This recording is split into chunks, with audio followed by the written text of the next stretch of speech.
ये amendment section 10(10)(d) से related है जो हमने पढ़ा हुआ है। It provides exemption in respect of any sum received under a life insurance policy including sum allocated by way of bonus. तो अगर लाइफ इंश्योरेंस पॉलिसी ली हुई है तो जो भी प्रोसीड्स मिलेंगी वो कंप्लीटली 10(10)(d) में एग्जेम्प्ट होंगी। टैक्सेबिलिटी का ये स्नैपशॉट चार्ट है। Sum received on death, sum received otherwise than on death. तो मुझे पता है कि अगर की मैन इंश्योरेंस पॉलिसी है तो कोई भी सिचुएशन हो एग्जेम्पशन नहीं मिलेगा, टैक्सेबल रहेगी। दूसरे और तीसरे पॉइंट को भी कुछ समय के लिए इग्नोर करते हैं। अगर की मैन इंश्योरेंस पॉलिसी नहीं है तो दोनों ही सिचुएशंस में मुझे इसका कंप्लीट एग्जेम्पशन मिलेगा। तो मैंने क्या किया कि मैंने डिसाइड किया कि इस 10(10)(d) का मैक्सिमम बेनिफिट लेना चाहिए क्योंकि पूरी की पूरी प्रोसीड्स का मुझे 100% एग्जेम्पशन मिलेगा। तो I decided to minimise the sum assured and maximise the premium. मैंने सोचा कि let's have the essence of the policy more as an investment and less as a life insurance. तो इसको इन्वेस्टमेंट की तरीके से इसका अगर मुझे एसेंस बनाना है तो सम एश्योर्ड को मिनिमाइज कर दिया मैंने और प्रीमियम को मैंने मैक्सिमाइज कर दिया। फॉर एग्जांपल मैंने 10 लाख का सम इंश्योर्ड की पॉलिसी ली और इसको हाई प्रीमियम पॉलिसी मैंने बना दिया। 5 लाख का एनुअल प्रीमियम मैंने देना शुरू कर दिया और ये पैसा कहीं ना कहीं जाके इन्वेस्ट हो रहा है।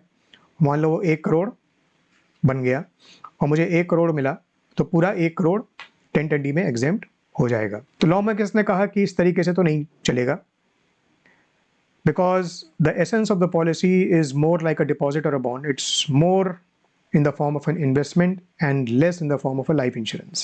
तो उन्होंने क्या किया कि उन्होंने कहा कि एक परसेंटेज की लिमिट ले आते हैं और प्रीमियम परसेंटेज को कैप कर देते हैं। स्पेसिफाइड परसेंटेज से ज़्यादा अगर प्रीमियम जाता है तो मान लिया जाएगा कि एसेंस उसका इन्वेस्टमेंट है तो उसको इन्वेस्टमेंट की तरीके से ट्रीट किया जाएगा। इसका मतलब प्रोसीड्स टैक्सेबल होंगी और 10(10)(d) का एग्जेम्पशन नहीं मिलेगा। देखो ये लॉजिक, ये टैक्स बुक में लास्ट में जो एंड नोट्स दिए हुए हैं उसमें हर मेजर प्रोविजन का लॉजिक और रीजनिंग दिया हुआ है।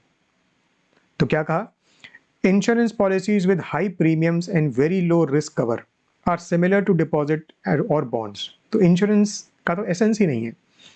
Essence is more like deposit और बॉन्ड और इन्वेस्टमेंट। तो हम इन्वेस्टमेंट के लिए पैसा डाल रहे हैं, इंश्योरेंस के लिए तो डाल नहीं रहे। और 10(10)(d) का एग्जेम्पशन लाइफ इंश्योरेंस प्रोसीड्स के लिए है, इंश्योरेंस को प्रमोट करने के लिए है। इसलिए sum received under such policies are now not exempt under 10(10)(d).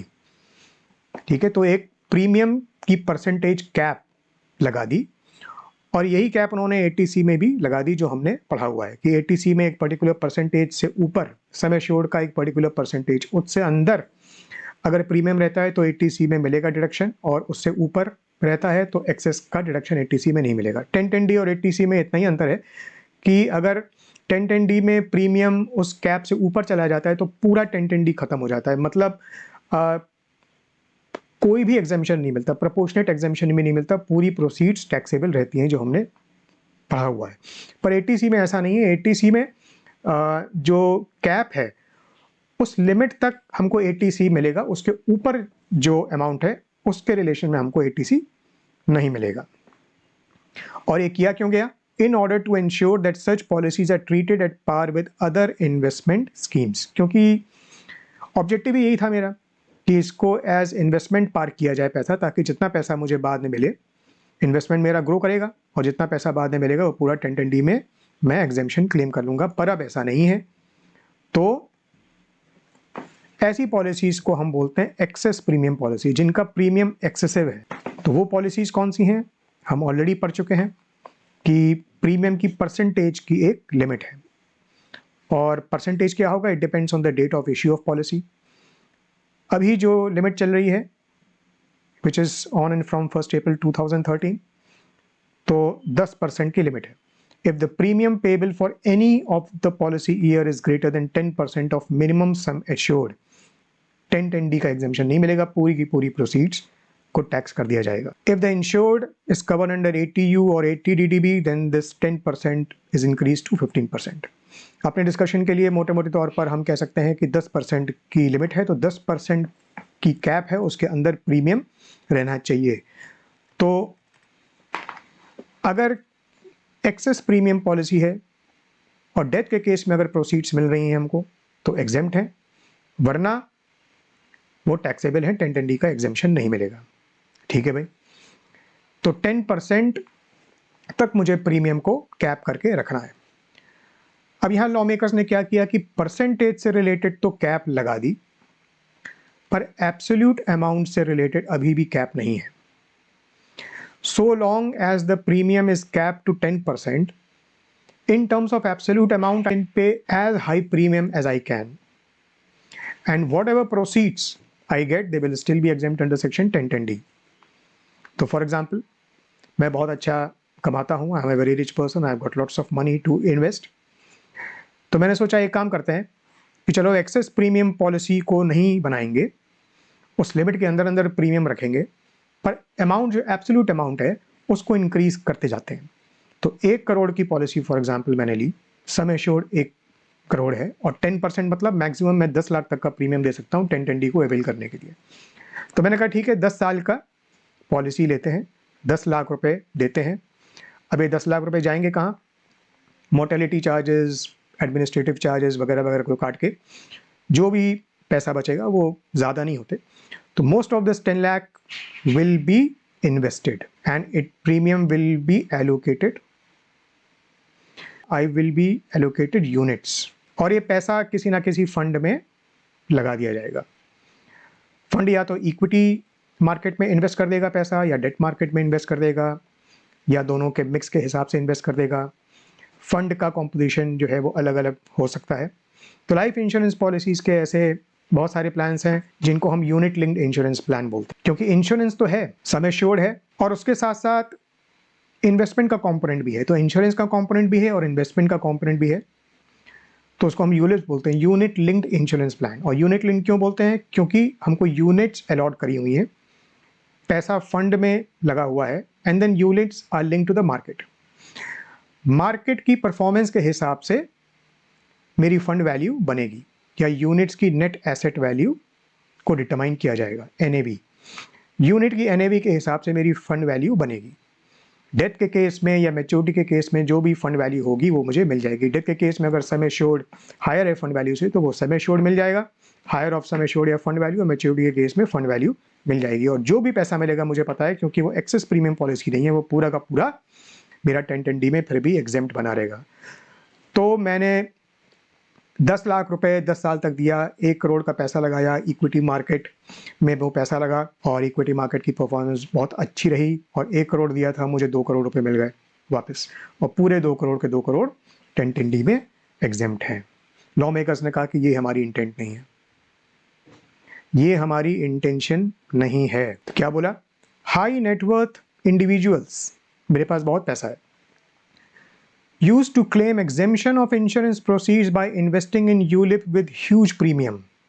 Access premium नहीं है, वो 10% की लिमिट के अंदर अंदर है, लेकिन the premium amount is huge because I am a high net worth individual. This defeats the legislative intent. Intention क्या है? क्या कह रहे हैं? Which is to provide benefit to small and genuine cases of life insurance. ये क्या मेरा genuine case है लाइफ इंश्योरेंस का? नहीं, क्योंकि मेरा ऑब्जेक्टिव इंश्योरेंस नहीं है। My objective is more of an investment. मुझे पैसा इन्वेस्ट करना है ताकि जितनी भी मुझे प्रोसीड्स मिले, वो पैसा जहाँ कर रहा है वो पैसा इन्वेस्ट ही हो रहा है, या तो इक्विटी में हो रहा है या डेट में हो रहा है, और जो मुझे प्रोसीड्स मिल रही है वो 1010D में एग्जेम्प्ट है। तो genuine case of life insurance नहीं है, और स्मॉल केस भी नहीं है because I am a high net worth individual और बहुत सारा पैसा है। So I am paying a huge premium for a huge amount of sum assured, और फंड वैल्यू भी उतनी ही बड़ी है, और पूरा प्रोसीड्स 1010D में एग्जेम्प्ट है। इसीलिए अब क्या किया है? Thus the annual premium is now capped so as to be eligible for exemption under section 1010D। तो एनुअल प्रीमियम का जो एब्सोल्यूट अमाउंट है उसकी भी एक कैप लगा दी गई है, ये अमेंडमेंट आया है। अच्छा, इसके पहले एक बार ये भी देख लेते हैं कि यूलिप की डेफिनेशन क्या है। यूलिप की डेफिनेशन जो अमेंडमेंट में बताई गई है, it means a life insurance policy है, लाइफ इंश्योरेंस पॉलिसी इसलिए 1010D में कवर्ड है, which has components of both investment and insurance. Insurance का कंपोनेंट है और इन्वेस्टमेंट का भी कंपोनेंट है, and is linked to a unit. जैसा हमने अभी डिस्कस किया था, यूनिट से लिंक्ड है, उस यूनिट की वैल्यू मार्केट परफॉर्मेंस के बेसिस पर डिटरमाइन होती है, और उसके हिसाब से हमारी फंड वैल्यू होती है डिटरमाइन, और वो फंड वैल्यू का जो पैसा है वो हमको एज प्रोसीड्स मिलता है जिसका हमको 1010D में एग्जेम्पशन अभी तक मिलता रहा है। तो इसको बोलते हैं यूलिप। अब अगर हाई प्रीमियम यूलिप है, इसका मतलब यूलिप इशूड ऑन और आफ्टर 1 फरवरी 2021, 1 फरवरी 2021 या इसके बाद अगर यूलिप इशू हुई है, where premium payable for any of the policy year is greater than ₹2,50,000। अगर 2.5 लाख से ज़्यादा किसी भी साल का प्रीमियम है, ये नहीं कह रहे हैं कि सारे के सारे सालों का प्रीमियम होना चाहिए, किसी भी एक भी साल का अगर प्रीमियम 2.5 लाख से ज़्यादा है और वो पॉलिसी अगर 1 फरवरी 2021 या उसके बाद इशू करी गई है, तो वो उसको क्या बोलेंगे? हाई प्रीमियम यूलिप बोलेंगे। और क्योंकि प्रीमियम इस लिमिट से ज़्यादा है, प्रीमियम एक्सेसिव है, हाई प्रीमियम यूलिप है, तो डेथ के केस में तो वो एग्जेम्प्ट रहेगी, लेकिन बाकी केसेस में वो टैक्सेबल बन जाएगी। तो ये अमेंडमेंट आया है। तो अब मैं अगर 10 लाख रुपए का प्रीमियम डालूं 1 करोड़ सम इंश्योर्ड में, ये सोचते हुए कि भाई एक्सेस प्रीमियम पॉलिसी नहीं है क्योंकि 10% की लिमिट को ब्रीच नहीं कर रहा है, तो भी क्योंकि 2.5 लाख से ज़्यादा है, 2.5 लाख से ज़्यादा है और अगर 1 फरवरी 2021 के बाद ये पॉलिसी मुझे इशू हुई है, तो जितनी भी मुझे प्रोसीड्स मिलेंगी, 1 करोड़ मिले, 2 करोड़ मिले, 10 करोड़ मिले, वो पूरी की पूरी टैक्सेबल होंगी, उसका 1010D में कोई एग्जेम्पशन नहीं मिलेगा। तो इसका मतलब अब 1010D में एग्जेम्पशन के लिए हमको देखना पड़ेगा कि क्या वो डेथ के केस में हुआ है रिसीव, तो एग्जेम्पशन मिलेगा अगर वो की मैन इंश्योरेंस पॉलिसी नहीं है। अगर वो डेथ से रिलेटेड केस नहीं है तो वो की मैन इंश्योरेंस पॉलिसी के केस में टैक्सेबल होगा, एक्सेस प्रीमियम पॉलिसी के केस में टैक्सेबल होगा और अब अमेंडमेंट के बाद हाई प्रीमियम यूलिप के केस में भी टैक्सेबल होगा। अगर ये तीनों सिचुएशंस नहीं हैं तो ही 1010D में जाके मुझको एग्जेम्पशन मिलेगा। तो 1010D में एग्जेम्पशन को इंश्योर करने के लिए मुझे ये देखना ज़रूरी है कि इन तीनों सिचुएशंस में मेरा केस फॉल नहीं करना चाहिए। एग्जाम्पल देख लेते हैं, उससे हमारा कॉन्सेप्ट क्लियर हो जाएगा। सिचुएशन 1 में पॉलिसी टर्म इंश्योरेंस है, यूलिप नहीं है और डेट ऑफ इशू 1 अप्रैल 2005 है, 50 लाख का सम एश्योर्ड है, एनुअल प्रीमियम 50,000 का है और मैच्योरिटी पे मुझे पैसा मिलना है। तो क्या एक्सेस प्रीमियम पॉलिसी है? एक्सेस प्रीमियम पॉलिसी नहीं है क्योंकि the policy has been issued before 1 April 2012, जब लिमिट क्या थी? 20% थी। ये देखो 1 अप्रैल 2012 के पहले, क्योंकि 1 अप्रैल 2005 को इशू है, तो 1 अप्रैल 2012 के पहले 20% की थी। अभी करेंटली 10% की है, पर 20% की उस समय थी। तो 20% ब्रीच नहीं हो रहा है, ओके, क्योंकि 50,000 का ही एनुअल प्रीमियम है और हाई प्रीमियम यूलिप नहीं है क्योंकि it is not a ULIP issued on और आफ्टर 1 फरवरी 2021, तो इसलिए 1010D का एग्जेम्पशन मिलेगा। दूसरी सिचुएशन देखते हैं। दूसरी सिचुएशन में यूलिप है, 1 फरवरी 2021 को इशू हुई है। अच्छा, इसके पहले कि हम आगे बढ़ें, एक चीज़ जो मैं बताना चाहता हूँ कि ये 1 फरवरी 2021 का लॉजिक क्या है। ये 1 अप्रैल 2021 बोल सकते थे, प्रीवियस ईयर 21-22 तो 1 अप्रैल से शुरू हो रहा है। तो 1 फरवरी 2021 का लॉजिक क्या है? ये कट ऑफ यहाँ पर क्यों दी हुई है? ये कट ऑफ इसलिए दी हुई है क्योंकि यूनियन बजट प्रेजेंट हुआ था 1 फरवरी 2021 को।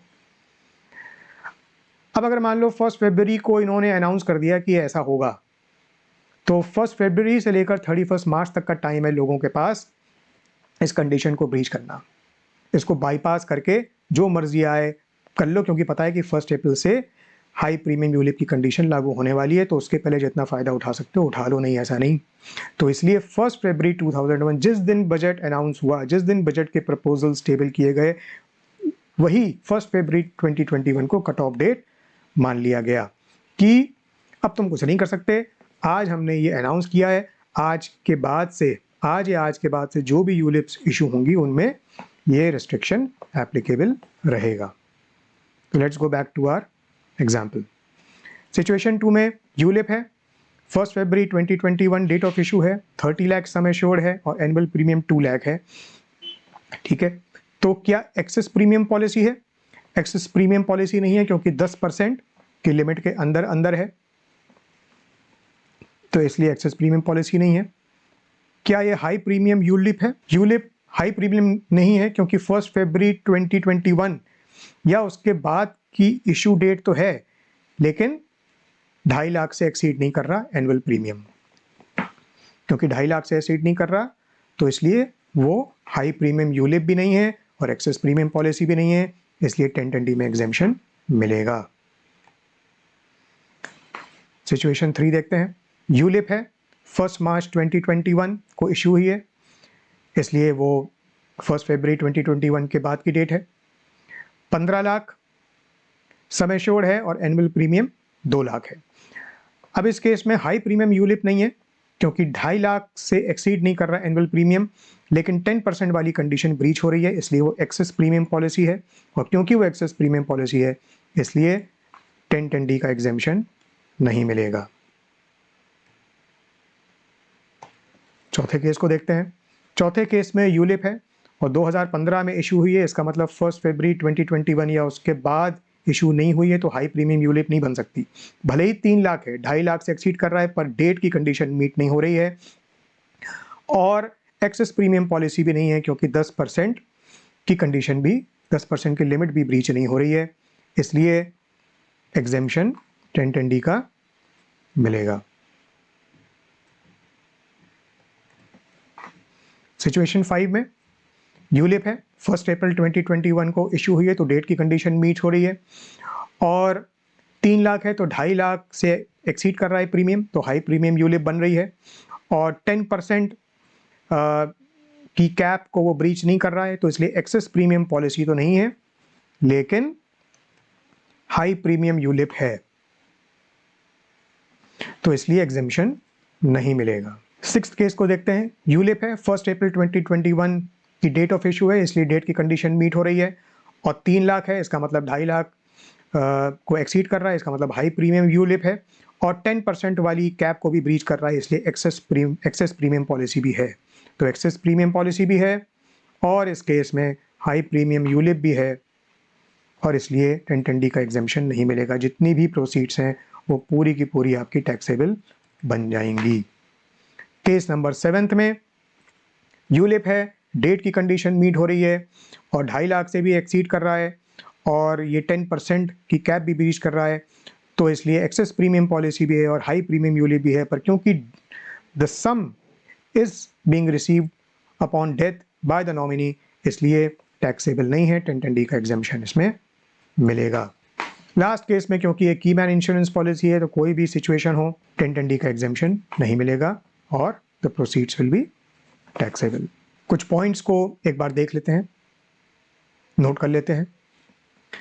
इफ पॉलिसी, ये पहला पॉइंट देखते हैं, if policy is not exempt under section 1010D, the entire amount received is taxable and not just the amount in excess of specified % of premium for excess premium policy or amount in excess of rupees 2,50,000 for high premium policy. ऐसा नहीं है कि भाई हमने कहा कि चलो 3 लाख का प्रीमियम दिया है और 2.5 लाख तक की लिमिट है, तो 2.5 लाख के प्रपोर्शन से रिलेटेड जो प्रोसीड्स हैं उनको एग्जाम कर दो, बाकी को टैक्स कर दो। ऐसा नहीं होगा। अगर एक्सीड करा प्रीमियम, अगर 1 रुपये भी एक्सीड करा, तो पूरी की पूरी, and not just for all the years, for any of the policy year, तो पूरी की पूरी प्रोसीड्स जो हैं वो टैक्सेबल हो जाएंगी। 1010D का एग्जेम्पशन नहीं मिलेगा। Even if the premium payable exceeds the specified percentage for excess premium policy or rupees 2.5 lakh for high premium ULIP for just one policy year, the entire proceeds are taxable. ये हम discuss कर चुके हैं। तीसरा point, ULIP which is issued before 1 February 2021 is not characterized as high premium ULIP even if the annual premium is greater than 2.5 lakh. तो इस cut off date के पहले अगर पॉलिसी इशू हुई है तो गवर्नमेंट कहती है जो हो गया सो हो गया। 1 फरवरी 2021 या उसके बाद की इशू से रिलेटेड ही जो है ये रेस्ट्रिक्शन एप्लीकेबल होगा। और जो इम्पोर्टेंट पॉइंट है वो है date of issue of the ULIP. तो हमको जो देखना है वो ये है कि पॉलिसी की डेट ऑफ इशू क्या है। वो अगर उसके पहले है, तो अगर 2.5 लाख से एक्सीड भी कर रहा है तो भी वो हाई प्रीमियम यूलिप नहीं बनेगी और एग्जेम्पशन मिलेगा, प्रोवाइडेड वो एक्सेस प्रीमियम पॉलिसी ना हो। 80C और 1010D के बारे में हम बात कर चुके हैं।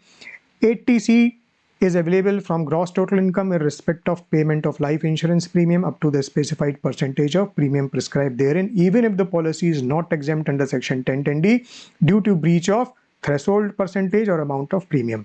इसका मतलब अगर एक्सेस प्रीमियम पॉलिसी है, हाई प्रीमियम पॉलिसी है, तो 1010D में तो बिल्कुल भी एग्जेम्पशन नहीं मिलेगा, लेकिन 80C पे इसका इम्पैक्ट नहीं पड़ेगा। 80C पे जो आपकी 10% या 15% की जो लिमिट है, उस अमाउंट तक का जो प्रीमियम है उस पर 80C मिलेगा, उससे एक्सेस का जो अमाउंट है उस पर 80C नहीं मिलेगा। और ये जो हाई प्रीमियम यूलिप वाला पॉइंट है, इससे रिलेटेड 80C में कोई अमेंडमेंट नहीं है, तो 80C पे इस हाई प्रीमियम यूलिप से रिलेटेड कंडीशन का इम्पैक्ट नहीं आएगा। तो मैंने क्या सोचा कि अगर लिमिट 2.5 लाख की है और मेरे पास एक पॉलिसी है जो मैं लेना चाहता हूं जिसका एनुअल प्रीमियम 3 लाख है, तो मैं ऐसा करता हूं, इसको 2 में बांट देता हूं और 2 पॉलिसीज़ ले लेता हूं, जिसमें से हर एक का प्रीमियम होगा 1.5 लाख और 1.5 लाख, और कॉन्सिक्वेंटली किसी भी एक पॉलिसी का 2.5 लाख की लिमिट को ब्रीच नहीं करेगा और 1010D का मुझे एग्जेम्पशन मिल जाएगा। तो लॉ मेकर्स ने कहा नहीं, ऐसा नहीं, आप इसको स्प्लिट नहीं कर सकते, आप इसको स्प्लिट करके 1010D का प्रोविज़न मिसयूज़ नहीं कर सकते। तो अमेंडमेंट में क्या बोला गया, more than one policy, if premium is payable for more than one ULIP issued on or after 1st February 2021, वही same cut off date, exemption under section 1010D is available only with respect to those ULIPs whose aggregate premium, सब का मिला के, whose aggregate premium is less than equal to 2,50,000 in any previous year during the term of any of those policies। इसका मतलब अगर मेरे पास multiple policies हैं तो उन्हीं का एग्जेम्पशन मिलेगा जिनका एग्रीगेट प्रीमियम उन पॉलिसीज के किसी भी साल में 2.5 लाख को ब्रीच नहीं कर रहा है, 2.5 लाख या उससे कम है। बाकी जो पॉलिसीज होंगी वो हाई प्रीमियम यूलिप मान ली जाएंगी और उनके रिलेशन में 1010D का एग्जेम्पशन नहीं मिलेगा। The other ULIPs are treated as high premium ULIPs and proceeds thereof are taxable.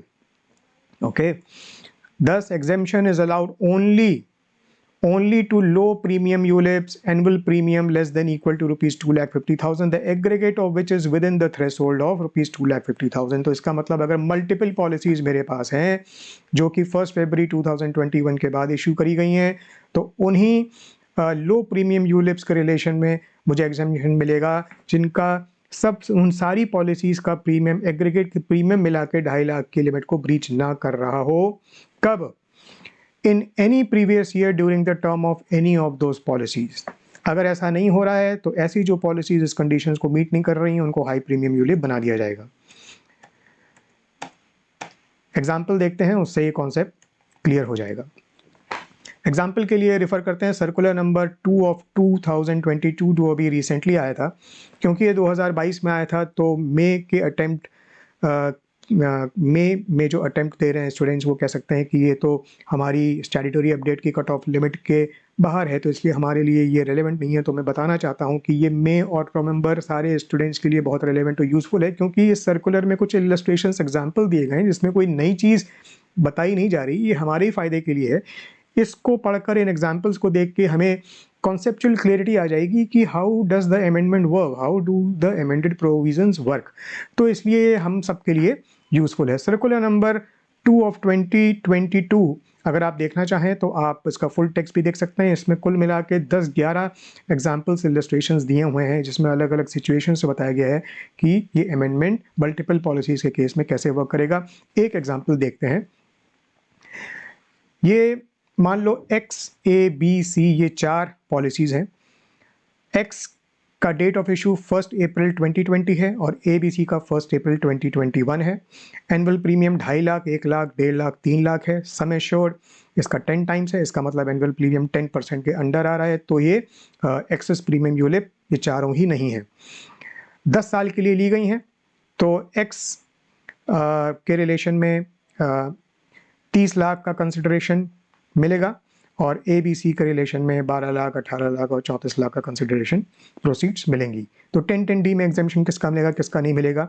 अब अगर X के बारे में बात करें तो X एक्सेस प्रीमियम यूलिप तो नहीं है, क्योंकि 10% की लिमिट को ब्रीच नहीं कर रहा है, और हाई प्रीमियम यूलिप भी नहीं है क्योंकि 1 फरवरी 2021 के पहले की डेट ऑफ इशू है, इसलिए एक्स के अंदर जो प्रोसीड्स हैं वो 1010D में एग्जेम्प्ट हो जाएंगी।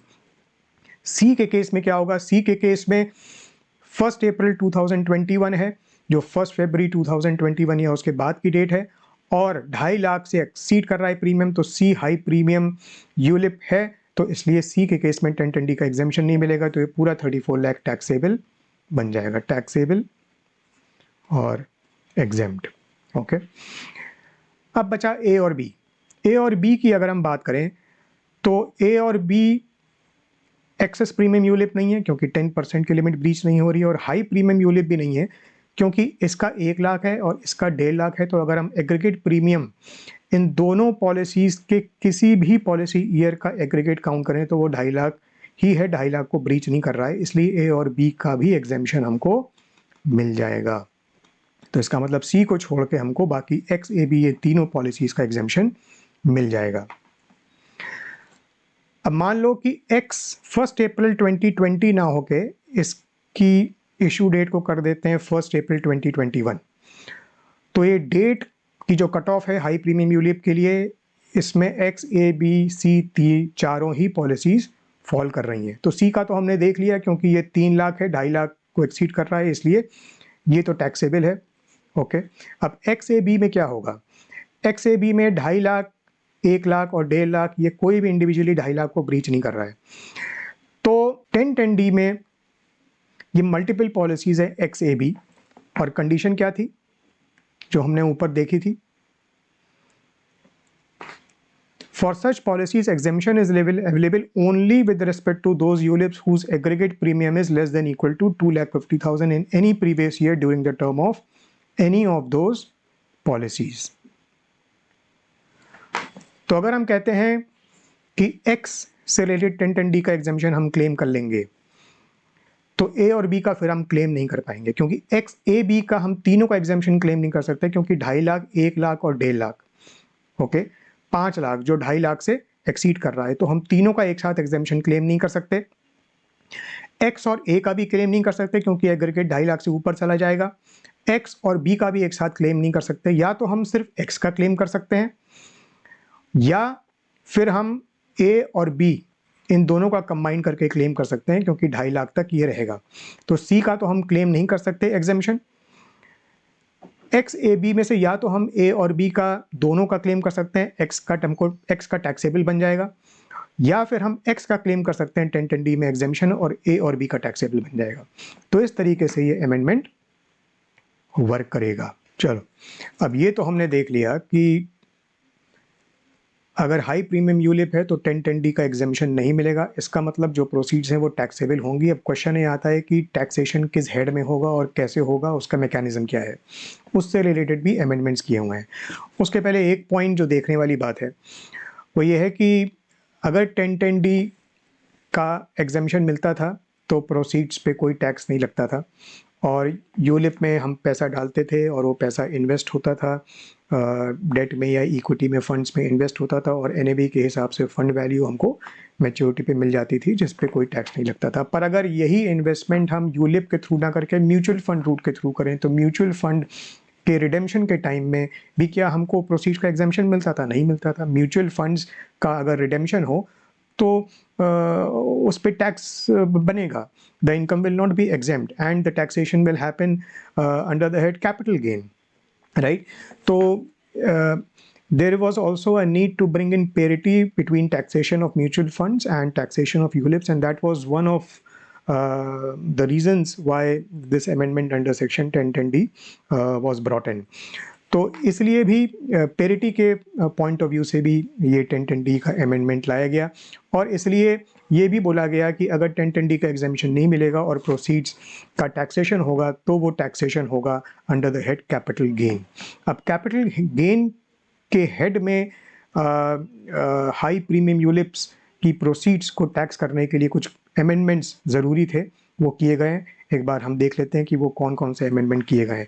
सबसे पहले तो अमेंडमेंट किया गया सेक्शन 214 में विच डिफाइंस कैपिटल एसेट, और बोला गया कि capital asset will include a ULIP which is not exempt under section 1010D on account of being high premium ULIP. अगर हाई प्रीमियम यूलिप है और इसलिए 1010D में एग्जेम्पशन नहीं मिल रहा है तो उसको हम कैपिटल एसेट मान लेंगे।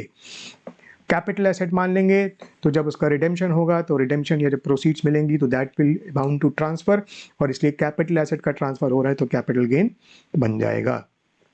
तो एक तो काम ये किया गया कि इसको बना दिया गया कैपिटल एसेट अंडर सेक्शन 214। उसके बाद ये हुआ कि ये कैसे डिटरमाइन करेंगे कि long term capital asset short term capital asset है कि नहीं, लॉन्ग टर्म कैपिटल गेन लगेगा, शॉर्ट टर्म कैपिटल गेन लगेगा, कट ऑफ क्या होना चाहिए, पीरियड ऑफ होल्डिंग क्या होनी चाहिए।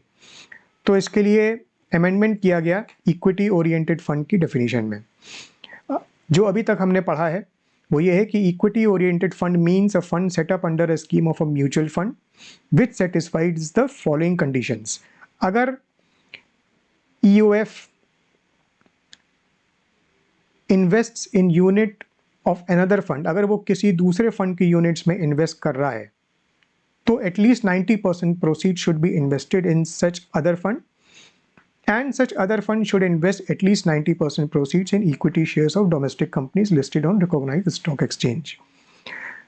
If this is not the case, इसका मतलब अगर फंड डायरेक्टली इन्वेस्ट कर रहा है, किसी फंड के थ्रू नहीं कर रहा है, तो at least 65% proceeds should be invested in equity shares of domestic companies listed on recognized stock exchange. तो 90% और 65% की लिमिट है इक्विटी ओरिएंटेड फंड बनाने के लिए। और हमने पढ़ा हुआ है कि in case of mutual fund the above percentage is computed with reference to annual average of the monthly averages of the opening and closing figures. अब इसमें अमेंडमेंट ये किया गया कि equity oriented fund also means a ULIP which is not exempt under section 1010D on account of it being a high premium ULIP। तो ऐसी high premium ULIP जो है जिसके होने की वजह से 1010D का एग्जेम्पशन हमें नहीं मिलेगा, वो भी इक्विटी ओरिएंटेड फंड बन जाएगी। और ये 90% और 65% वाली जो कंडीशन है, this percentage should be satisfied through out the term of the policy. Equity oriented fund माना जाएगा।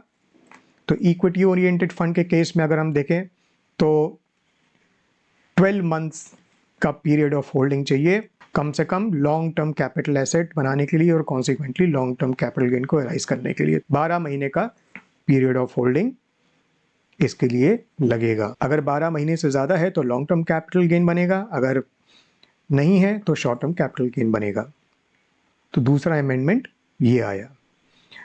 तीसरा अमेंडमेंट आया कि किस सेक्शन के अंडर हम कैपिटल गेन को चार्ज करेंगे। तो सेक्शन 45 में सब सेक्शन 1B को इंसर्ट किया गया in relation to high premium ULIP. तो सेक्शन 45 1B को इंसर्ट किया गया और इसके बारे में हम पढ़ते हैं। कैपिटल एसेट कौन सा कवर्ड है 45 1B में? ULIP to which exemption under section 1010D does not apply on account of it being a high premium ULIP. तो हाई प्रीमियम यूलिप जो है 1010D में एग्जेम्पशन नहीं है और वो 45 1B में कवर्ड है, और पहले ही हम देख चुके हैं कि वो कैपिटल एसेट सेक्शन 214 में बना दिया गया है।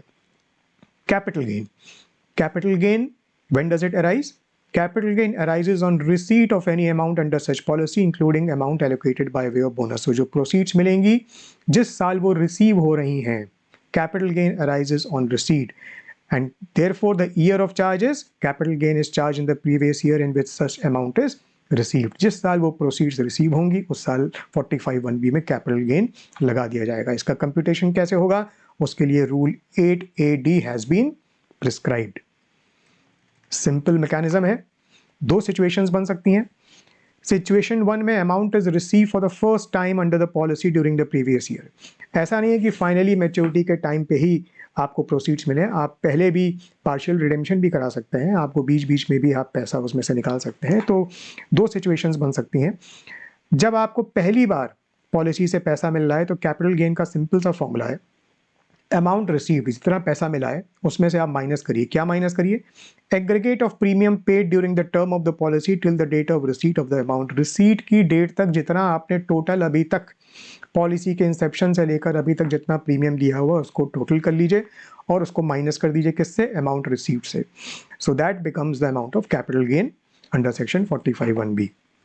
सिचुएशन 2 में फर्स्ट टाइम के बाद अगर आपको प्रोसीड्स मिल रही हैं after the receipt of amount in situation 1, तो कैपिटल गेन का फॉर्मूला बेसिकली वही है, पर जो सिचुएशन 1 में जो अमाउंट्स कंसिडर हुए थे उनको बेसिकली माइनस कर देना है। तो capital gain is equal to amount receive, यहाँ भी अमाउंट रिसीव था, यहाँ भी अमाउंट रिसीव्ड है, पर इसमें से क्या माइनस करना है आपको, excluding amount already considered for calculation of capital gain during earlier previous years. जो पहले अमाउंट कंसिडर किया जा चुका है ताकि डबल टैक्सेशन ना हो, उसको आप यहाँ से निकाल दीजिए, माइनस एग्रीगेट ऑफ प्रीमियम, यहाँ भी एग्रीगेट ऑफ प्रीमियम था, यहाँ भी एग्रीगेट ऑफ प्रीमियम है till the date of receipt of the amount, पर इसमें से माइनस क्या करना है, premiums already considered for calculation of capital gain during earlier previous years. तो फर्स्ट टाइम रिसीट के लिए ये फॉर्मूला है, और उसके बाद के जो रिसीट के इवेंट्स हैं उसके लिए ये फॉर्मूला है। तो इस तरीके से 45(1)(b read with rule 8(a)(d capital gain को निकाल लेना है, और rule 8(a)(d says that such capital gain is deemed to be the capital gain arising from the transfer of unit of equity oriented fund set up under a scheme of an insurance company comprising ULIP। इसलिए माना जाएगा कि unit of equity oriented fund के transfer की वजह से capital gain arise हो रहा है, एंड कॉन्सिक्वेंटली उसके हिसाब से फिर टैक्सेशन होगा। तो जैसा हमने ऊपर देखा था, period of holding for long term capital gain will be 12 months, ठीक है, और अगर ऐसा नहीं है तो फिर शॉर्ट टर्म कैपिटल गेन लगेगा। अब टैक्सेशन किस हिसाब से होगा, अगर ये unit of equity oriented fund है तो हमको ऑलरेडी पता है कि 111A या 112A लगेगा। 111A short term capital gain के केस में और 112A long term capital gain के केस में, और consequently benefit of indexation is not available. यहाँ पर फॉर्मूले में भी अगर आप देखो, और वैसे भी 111A 112A में इंडेक्सेशन नहीं मिलता, इंडेक्सेशन का कॉम्प्लिकेशन यहाँ पर नहीं है, सिंपली ये दो अमाउंट्स को माइनस करने हैं और आपको कैपिटल गेन का अमाउंट निकल जाएगा 45(1)(b में, जिस पर आपको कैपिटल गेन टैक्स पे करना पड़ेगा।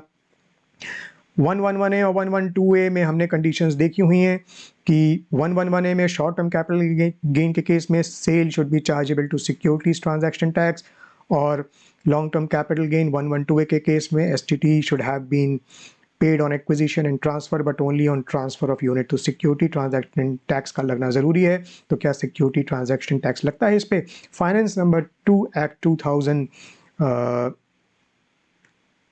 फाइनेंस नंबर 2 एक्ट 2004 जो सिक्योरिटी ट्रांजैक्शन टैक्स से रिलेटेड है, उसमें अमेंडमेंट करके सिक्योरिटी ट्रांजैक्शन टैक्स को लगा दिया गया है, वो एप्लीकेबल कर दिया गया है।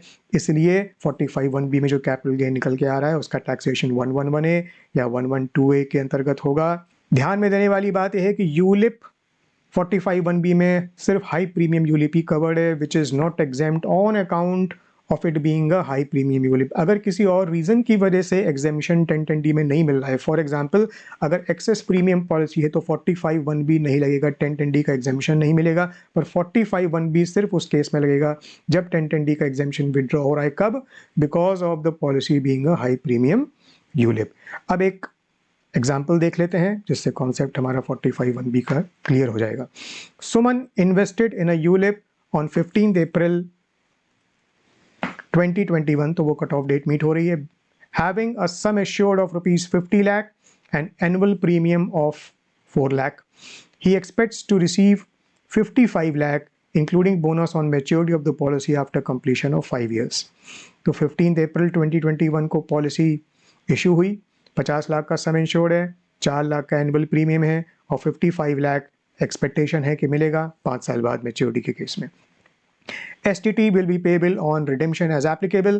The fund in the ULIP will invest 80% of the total proceeds in listed equity shares of domestic companies throughout the term of the policy.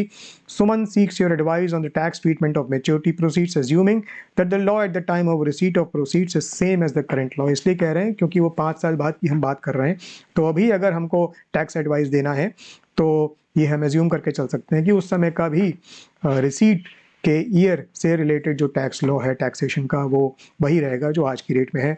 तो इस बेसिस पर सॉल्यूशन निकालते हैं। ULIP is issued after 31 March 2012 and annual premium is less than equal to 10% of sum assured. तो 31 March 2012 के बाद जो percentage cap थी एक्सेस प्रीमियम पॉलिसी की वो 10% थी जो ब्रीच नहीं हो रही है और इसलिए वो एक्सेस प्रीमियम पॉलिसी तो नहीं है. However, it is a ULIP issued on or after 1st February 2021 where annual premium payable is greater than 2.5 lakh. 4 lakh का प्रीमियम है, 2.5 लाख से एक्सीड कर रहा है. Hence, the ULIP is not entitled to exemption under section 1010D on account of it being a high premium ULIP. इसलिए वो high premium ULIP है. 1st February 21 या उसके बाद की उसकी डेट ऑफ इशू है और 2.5 लाख से ज़्यादा प्रीमियम है, इसलिए वो हाई प्रीमियम यूलिप है. हाई प्रीमियम यूलिप होने की वजह से 1010D का एग्जेम्पशन नहीं मिलेगा, इसलिए वो 45(1)(b) में कवर्ड है. Therefore it is a capital asset, जैसा कि हम पहले पढ़ चुके हैं. Section 45(1)(b) will apply and capital gain on receipt of maturity. ऊपर हम देख चुके हैं कि रिसीट जब होती है तब 45(1)(b) में टैक्सेशन होता है, the year of charge. Capital gain on receipt of maturity proceeds will be chargeable in the year in which such amount is received. और वो receive कब होगा? Previous year 26-27. And since the period of holding will exceed 12 months, जैसा हम ऊपर देख चुके हैं, period of holding 12 months होना चाहिए. LTCG बनेगा और LTCG will be taxable under section 112A as given below. तो 45(1)(b) में जो हम फॉर्मूला देख चुके हैं, amount expected to be received 55 lakh है. Aggregate of premium paid during the term of the policy till the date of receipt, ये हमने 4 लाख दिए हुए हैं 5 साल के लिए, तो इसलिए 20 लाख है. इसको सिंपली हमको माइनस करना है, 35 लाख बनता है. This is long term capital gain under section 45(1)(b). अब इस पे जो टैक्सेशन होगा वो 112A में होगा, 10% के रेट पे होगा. और हमको पता है 112A में long term capital gain exceeding ₹1 lakh is taxable, तो इसलिए 1 लाख को माइनस करेंगे तो 34 लाख आ जाएगा और 34 लाख का 10% 3,40,000 निकल आएगा. तो 3,40,000 will be the tax under section 112A in this case. तो ये अमेंडमेंट्स हमने कवर किए यूलिप से रिलेटेड जो अभी फाइनेंस एक्ट 2021 में आए. तो ये सेक्शन 1010D में सबसे पहले जो है वो अमेंडमेंट आया जिसमें उन्होंने बोला कि हाई प्रीमियम यूलिप डेथ के केस में तो एग्जेम्प्ट रहेंगी, पर बाकी केसेस में एग्जेम्पशन नहीं मिलेगा. और high premium ULIP is a ULIP issued on और after 1st February 2021 where premium payable for any of the policy year is more than 2,50,000.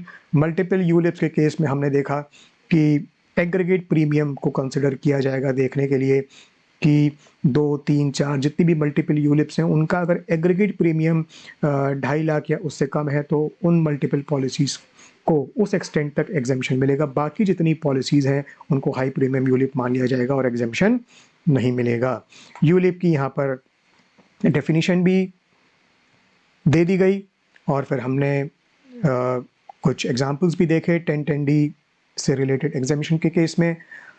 Logic and reasoning भी हमने देखा. सर्कुलर नंबर 2 ऑफ 2022 में एक एग्जाम्पल देखा जो मल्टीपल यूलिप्स के case में हमको दिखाता है कि वर्किंग कैसे होगी. फिर हमने ये भी देखा कि टैक्सेबिलिटी कैपिटल गेन के अंदर जाकर होगी, वहाँ पर इसको कैपिटल एसेट माना गया है. किसको? ULIP which is not exempt on account of it being a high premium ULIP. Okay.